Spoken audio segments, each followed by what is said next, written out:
பச்சை பயிறு தோசை செய்ய போகிறோம். அதுக்கு வந்து கொஞ்சோண்டு இஞ்சி போட்டுக்கலாம். அதுக்கப்புறம் கொஞ்சம் 4-5 மிளகா போட்டுக்கலாம். பச்சை பயிரை வந்து காலையிலே ஊற வச்சேன். இப்போ வந்து அரைச்சிக்கலாம்.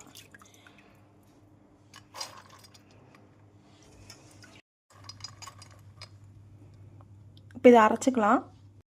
கொஞ்சோண்டு தண்ணி ஊற்றிக்கலாம். இப்போ இதை அரைச்சி எடுத்துக்கலாம். ஒரு வாட்டி அரைச்சாச்சு. இதே மாதிரி வந்து இது ஃபுல்லாத்தையும் அரைச்சி எடுத்துகிட்டு காமிக்கிறேன். பச்சை பயிரை வந்து எல்லாத்தையும் வந்து அரைச்சி எடுத்துக்கிட்டேன். இப்போ இதில் கொஞ்சோண்டு ஜீரகம் போட்டுக்கலாம். அதுக்கப்புறம் கொஞ்சோண்டு ரவை போட்டுக்கலாம். ரவை போட்டுக்கிட்டாச்சு. வெறும் பச்சை பயிறு மட்டும் போட்டு தோசை சுட்டால் வராது. அதனால் கொஞ்சோண்டு ரவை போட்டுக்கிட்டோம். இப்போ வந்து இது கொஞ்ச நேரம் ஊறட்டும். கொஞ்சோண்டு உப்பு போட்டுக்கலாம்.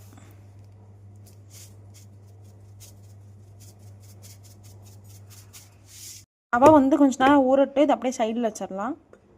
இப்போ தோசை சுட்டுக்கலாம்.